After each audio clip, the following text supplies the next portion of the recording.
Yeah, we found him, everyone. We found him. He did move down the opposite direction. There he goes. There he goes. We'll get a view of him.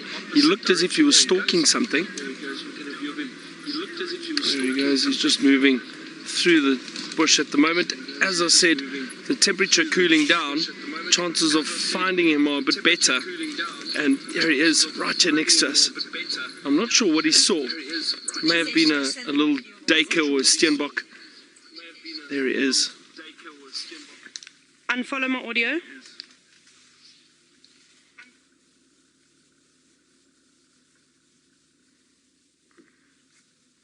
Just going to move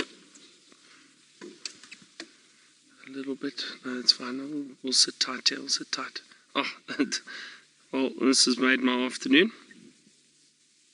Thankfully. It was Craig that spotted him too.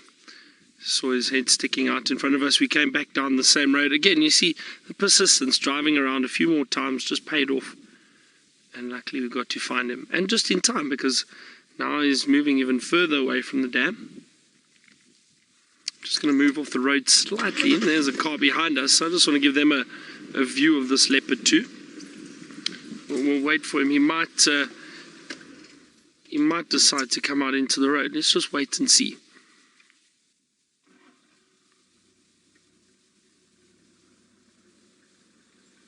There we go. There he is. He's approaching the road now. Isn't that a nice surprise? You see, once we found him, then he decides to walk out in the road. But before that, he was hiding in a thicket.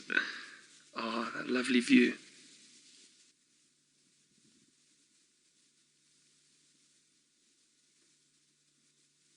Oh, what a nice surprise.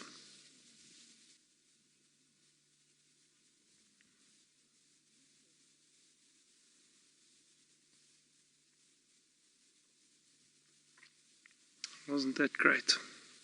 So we'll try to follow him for a little while and see where he goes.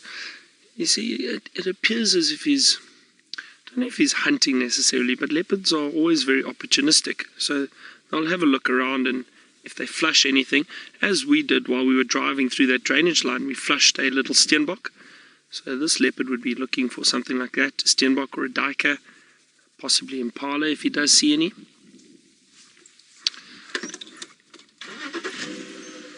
We'll just try and move again.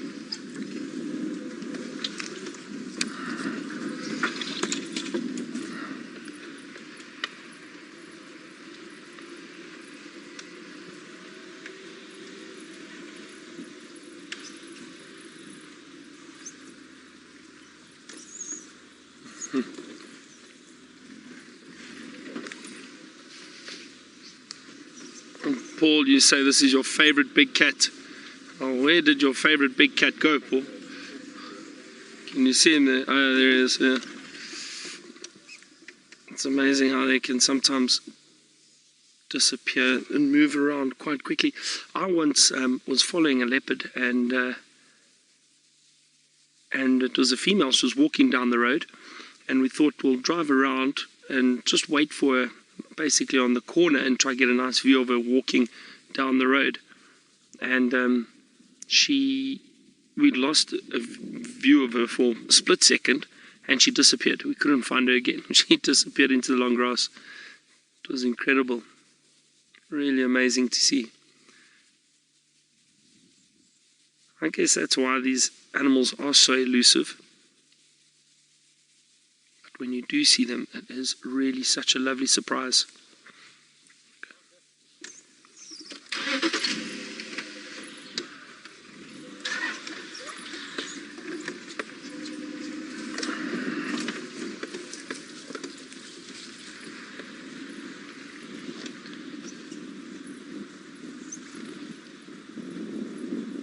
Can hear some rattling testiculars, alarm calling at the leopard while he's walking. Now we might see what they often do. I can still see him there, just moving through there. What they often do is when these birds alarm call at them, the leopards occasionally lift their tails up. He's not quite doing it at the moment. The reason for that is there's a very clear white marking under the tail. So when these birds alarm call at the leopards when they're walking through the bush, they lift their tail up to make themselves more visible. And the reason for that, well, the theory behind it is that they're showing that they're not a threat, they're no danger, they're just passing through. So they're lifting their tails up, making themselves more visible to hopefully stop those birds from alarm calling at them. Because what happens is then they draw a lot of attention to them, which they don't want. But it is interesting, you'll often see it with leopards walking, and they lift their tails immediately. There he comes. Not sure if he's seen anything again. Tam, you say leopards are so mysterious. Yes, mysterious, elusive. They really are wonderful, wonderful animals.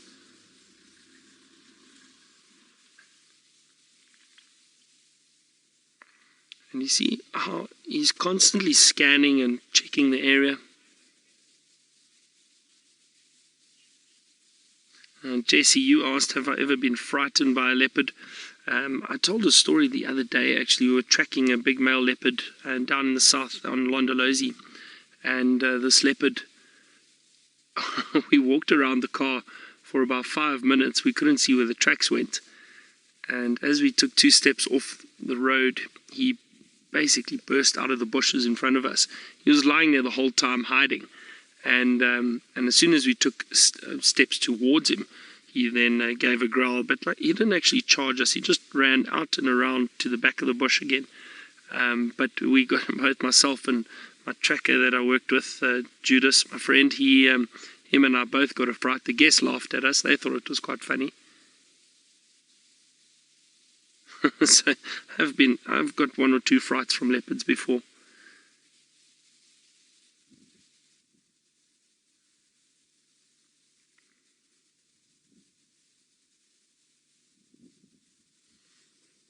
I'll just see where he's going. It would be wonderful if we saw some impala up ahead, or any small antelope. Could be quite interesting.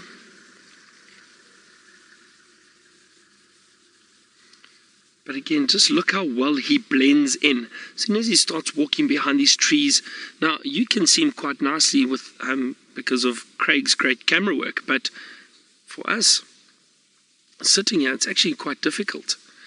Once he goes through that long grass, he disappears.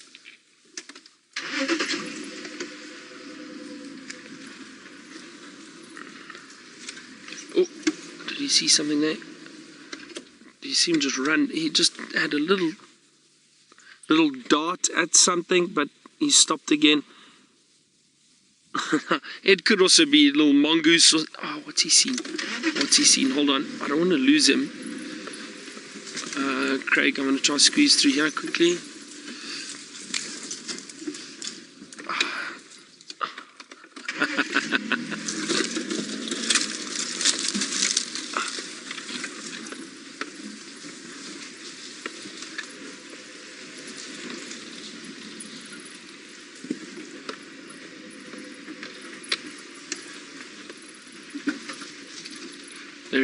There he goes, still got him straight ahead. I'm just going to park here. Let's just see, he's straight ahead of us, but let's just see and scan if he has spotted something up ahead. The way he darted off, like I say, it could have been mongoose, it could have been Franklin's, although the Franklins probably would have made a noise.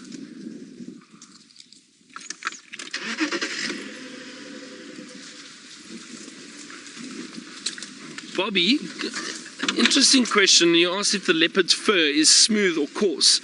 Now, Bobby, I've never felt a leopard's fur, but I believe that the leopard's fur is actually very soft, very smooth, very soft. Now, the other big cats, lion and cheetah, are very coarse. Their hair is very coarse. I felt cheetah before. And I'm just going to stop here again. So I'm giving him a bit of space. I don't want to disturb him too much. So we're quite far from him now, but he's still just ahead of us. Also, I'm driving off road so that I don't lose view of him. I'm just checking out in front of him to see if there is anything. But look how well he disappears in that grass. Look at that. Isn't that camouflage incredible? So Bobby, so I believe that the leopard's fur is quite soft.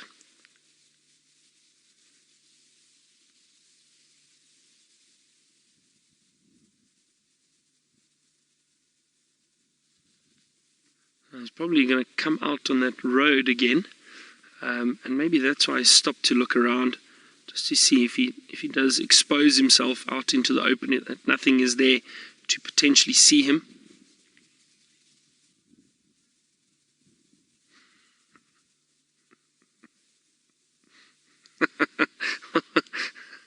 Well, while we wait for Hosana to expose himself, let's go to James, and hopefully he doesn't expose himself, but he's in the Mara. Let's see what my old friend James Henry is up to. We are indeed, James, and great to have you with us from the Mara. Hope you're having a lovely day up there. And Hosana has now gone, and he's laid down a little bit. But again, just look at that camouflage. I mean, look how well he blends in with that grass. I honestly think if you were just scanning through here, you wouldn't see him at all with the naked eye. And look at that. Very difficult to spot. This is such a nice treat. And especially because he's moving around. Now this morning he lay down, and those of you who were watching this morning, Sunrise Safari, he was on his back and almost fast asleep, resting, paws up in the air. You know, at one stage he was resting his paw on the log that he was lying next to.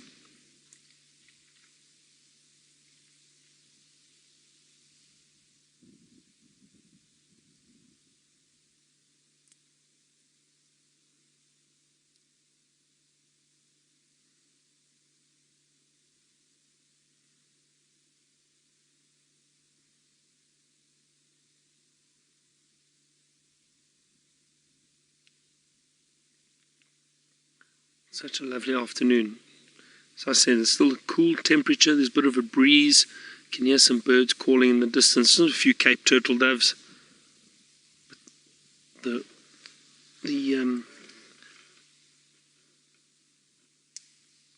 leaves are rustling at the moment. The dry leaves are rustling in the wind.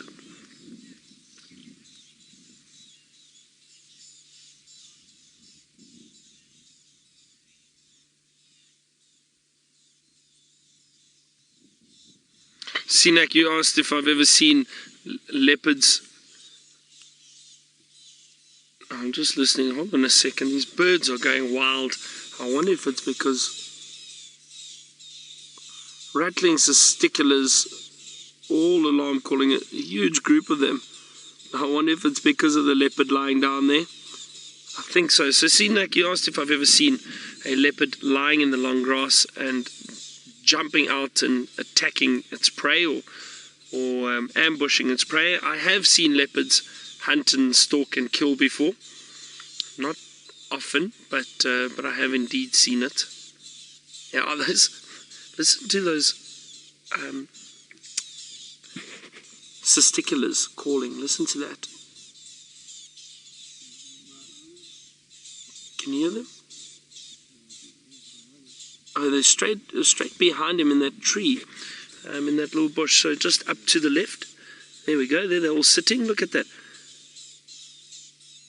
Rattling testiculars. Down a little bit, Craig. There we go. Just there we go. They're all at the bottom of that branch or those trees. There you go. Now the rattling testicular has been called the black mamba of the bird world. And the reason for that is the inside of the rattling testicular's mouth is pitch black, and you might be able to see it a little bit with that one chirping at the bottom left. There we go. Do you see that bright black mouth inside? And I have heard of them being referred to as the black mamba because of that. The black mamba snake obviously has that pitch black. Oh, there's a shagra. Shagra just joined. Looks like a brown crowned shagra. That one with the white brow over there. So it's come to investigate. Why are these birds alarm calling? It's wanted to have a look. That's one of my favorite little birds, those shagras. But those rattling cisticulars do not give up. Tenacious little birds, constantly alarm calling if there's any sign of a predator. There's a few of them there. So as I was saying, that black mamba has that pitch black mouth. That's where it gets the name from, not because of the color. The snake itself is actually grey in color, but it's that pitch black mouth when it opens its mouth if it feels threatened. And the same with that rattling cisticular.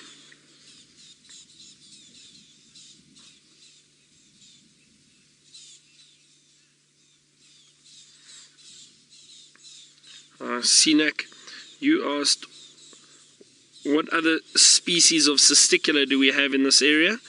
I'm just trying to think. The red-faced cisticular, if I'm not mistaken, I think they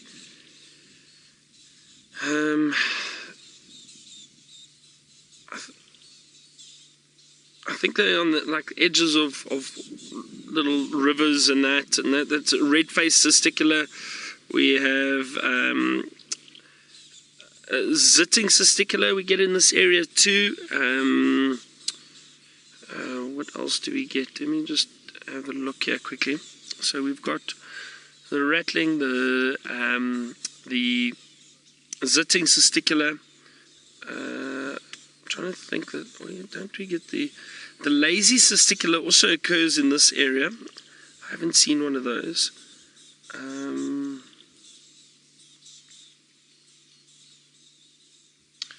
Those are the only ones that I can think of.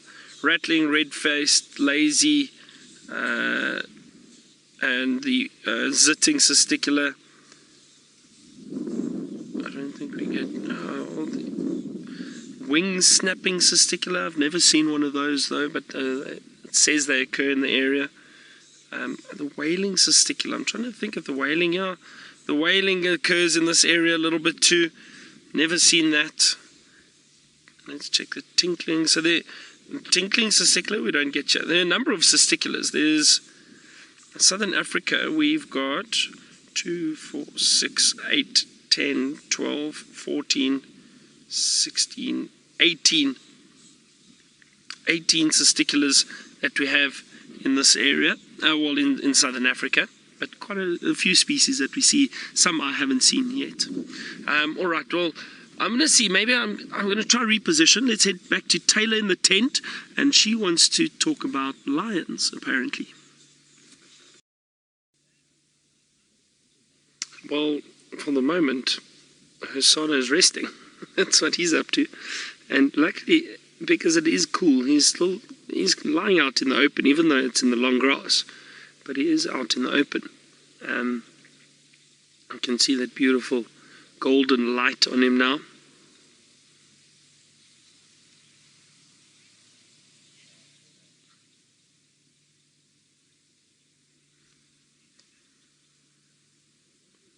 Jennifer, you asked, is Hosana the average size for his age? Yeah, that's, I suppose that is average size for a male leopard that age. Slightly bigger than a female. Well, I say slightly bigger than a female, slightly bigger than a full-grown female. Males get much bigger. They get about twice the size of a female leopard. So yeah, he is, I would say, his average size.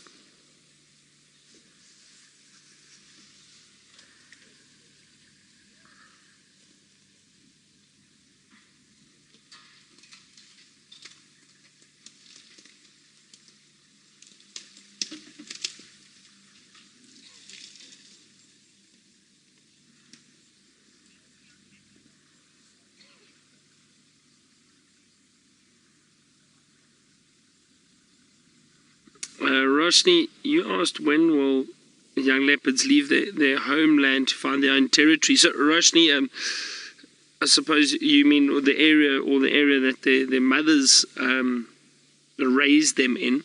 So generally with young leopards, so what happens is Firstly, females can give birth to anywhere between 1 and 3 cubs with leopards. And with the female, what happens is if she has a female cub, for example, she will give up a portion of her territory for that young female. And that female will then have to extend that territory at some point by herself. With the young males, they generally get pushed out by either the female or the males in the area, or the dominant male in the area. He'll get pushed out and he will be nomadic until he gets to the age of about 4-5 years old. Then he'll probably start trying to set up a territory for himself. But Rajni, you must remember that the leopards become independent at about 1.5 years. So it's still quite some time before they actually become dominant and set up a territory for themselves. With the females, might be a bit younger. I've seen females at the age of 3 mating and giving birth to cubs, 3 to 4 years old. And then with the males, it's generally a bit older. So about 4 or 5 years old before they start setting up territory for themselves. I've seen a 4-year-old going on 5-year-old leopard challenge a big male leopard for territory, and he came off second best. He didn't. He was quite a. I suppose you could say he was a fighter. He went and looked for trouble all the time, and did get into a lot of altercations with bigger dominant leopards, trying to challenge for their territory. This was down in the south, but yeah, from about 4 years old, he was looking to set up territory for himself. But I think young Hosana probably going to hang around for a little while longer before he decides that he needs to try set up a territory. He'll be fine for now, but when he does start scent marking or trying to become territorial, I'm assuming his father, Tingana, won't tolerate that and will probably push him out then at that age. But at this age, he will still be tolerated because he is a young leopard and he's no threat.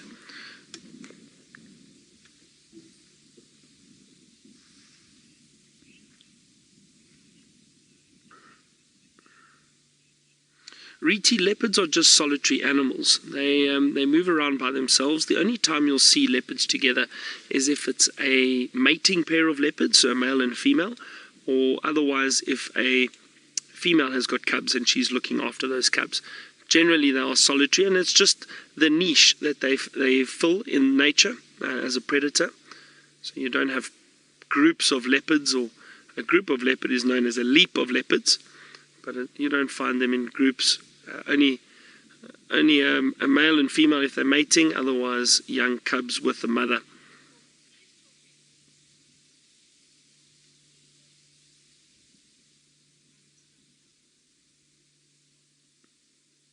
I've seen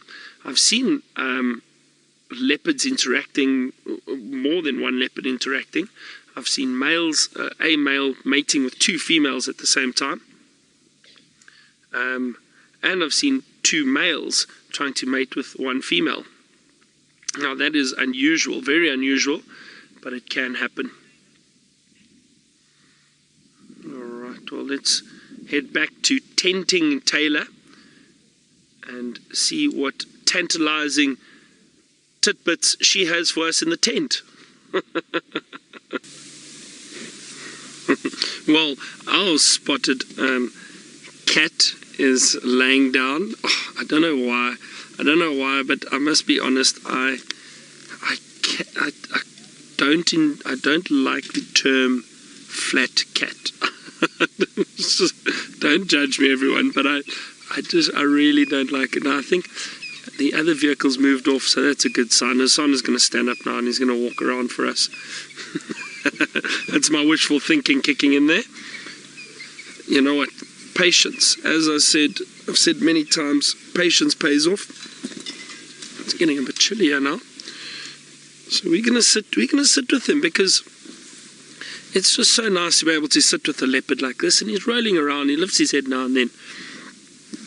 And as I said, it's starting to cool down. So chances are he might decide to get up and move around some more. That's what I'm hoping for. So now, because these other vehicles have left, I don't want to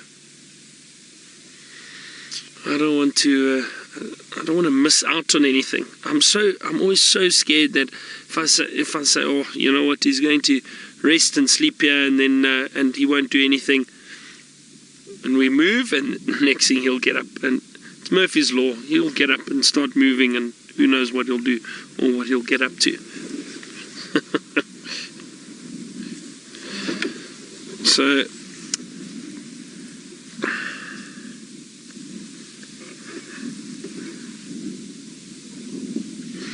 Rita, you are asking if leopards can die from being malnourished. Yeah, well, yes. I mean, if they don't get the food that they need, if they're hungry, they're unable to hunt, they're not strong enough, then they'll definitely be able, or definitely die from lack of food or malnourishment.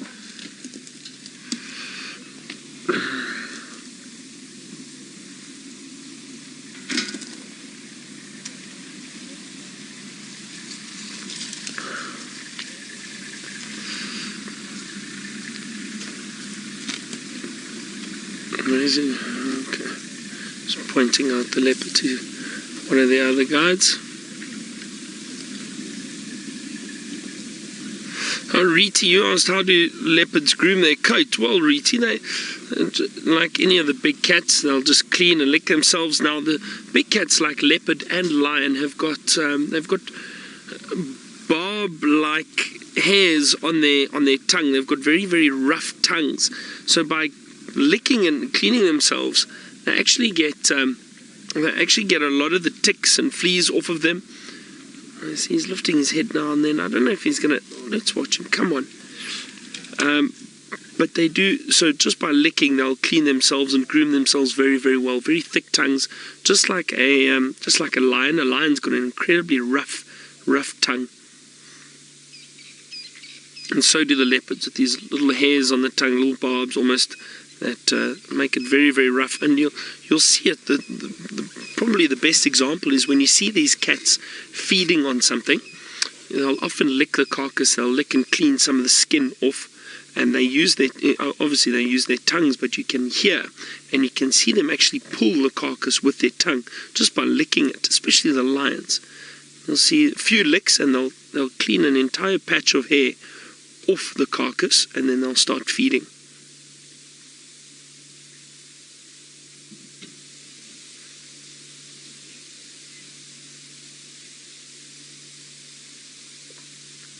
So I'm not going to give another alliteration for the tent, but let's head back to Taylor. She's got a few carcasses and skulls that she'd like to show you.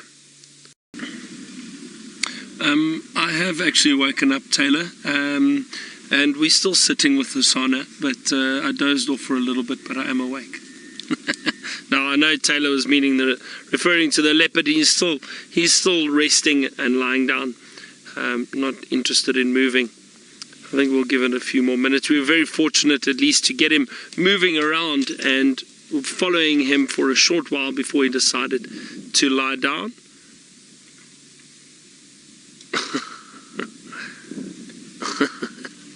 Nice for him. Nice to spend time with the leopard like this. Now, I've just been listening to the radar. It doesn't sound like there's too much else going on. There are a few vehicles, and they've all just come into our sighting with the leopard. But it doesn't sound like there's too much else going on. But we'll drive around shortly. I think we've spent probably enough time with them. We'll see. We'll see. Maybe, who knows? He could get up fairly soon. Now, I know Taylor was showing you that wonderful sighting of those lions with the buffalo, and it was an amazing sighting. It was really interesting. And then to see the elephant come in and help the buffalo, and like Taylor says, I've only seen buffalo or elephant come in to help other animals.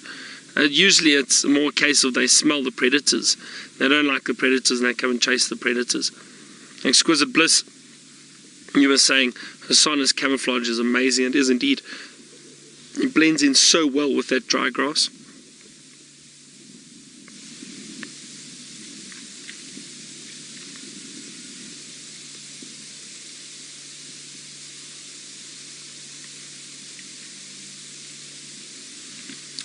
I do sometimes wonder though that these animals, when we are around, I wonder if they don't, even though they're not threatened by us and they are relaxed, I wonder if they decide to lie down and rest like this when the vehicles are around, and as soon as we leave them, they then get up and start moving. I think it does happen from time to time. I think our presence does disturb them a little bit, to an extent. Although saying that, I've viewed leopards hunting and with them not worrying about the vehicles at all. But I think if they're just moving around, if they go and they lie down, they probably do that because they don't want to be followed anymore. Perhaps, I'm not sure.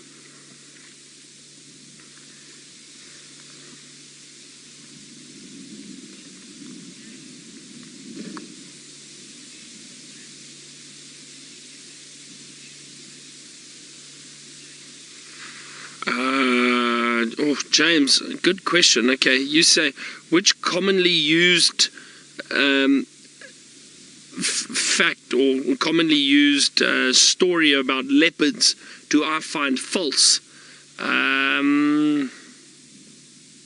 think the one, and this is actually a funny story. So I think the one is that leopards only move around at night and are mainly nocturnal. That is false. I can guarantee you that is false. Now, a funny story, a guest of mine, a guest that I've been taking on safari since 2009, I think, and he is so passionate about leopards and would specifically request to look for leopards. And he was at a dinner party last year sometime, and they were having a conversation about nature and wildlife, and the topic of leopards came up, and he spoke about the leopards, and this lady then said to him, "Oh, but you don't see leopards during the day at all." And he said, "You do. You definitely do. They move around during the day too." No. That's an absolute lie. You do not see leopards during the day. And he got quite upset. He eventually said, "Okay, well, I'm not going to argue with you anymore, because him and I have been viewing leopards for years and seeing leopards move during the day many, many times." I mean, we saw Hosana walking around at 3:30 in the afternoon. So, yeah, 3:30, 3:45. So it just shows you. And I've seen leopards 10, 11 o'clock in the morning going off and hunting. They definitely do move around during the day. We just probably don't see them that much. So, James, I think that's one that I can say is definitely not true. I'm trying to think of what else, what other facts or stories have people mentioned about leopards that are untrue based on what I've seen. I've been very fortunate. I've seen. Oh, there's a little stretch. That's usually a good sign. Stretching. I don't know if he's... But stretching and yawning with most of the cats in general is a sign that they may potentially get up and start moving around. They could also just get up, move 2 meters, change position and lie down again.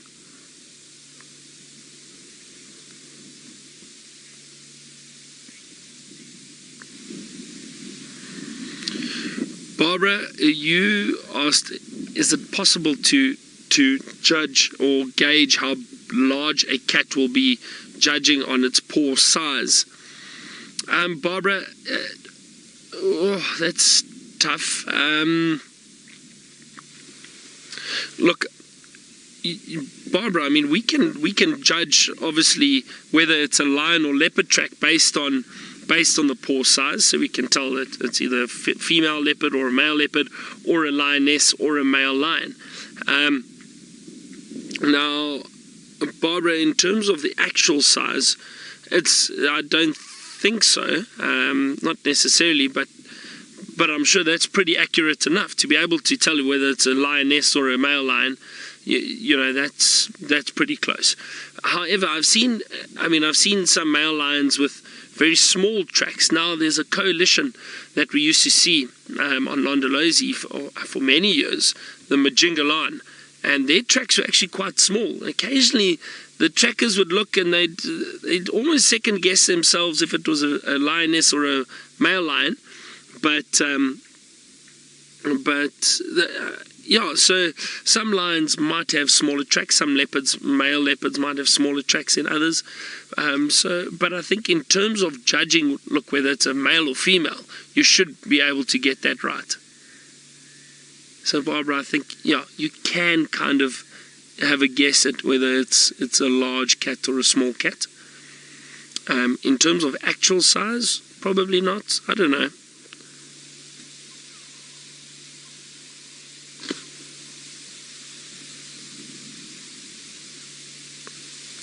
Alright, well, to be honest, I think we have spent enough time with this male leopard. It's been a wonderful sighting and nice to spend time with him, and he seems quite relaxed. But I think we'll give him his privacy and allow him to carry on with whatever he feels like doing. We'll drive around. We're starting to lose a bit of light now too. Maybe we have some luck with some owls. But let's head back to Taylor in the tent, and we'll see you soon.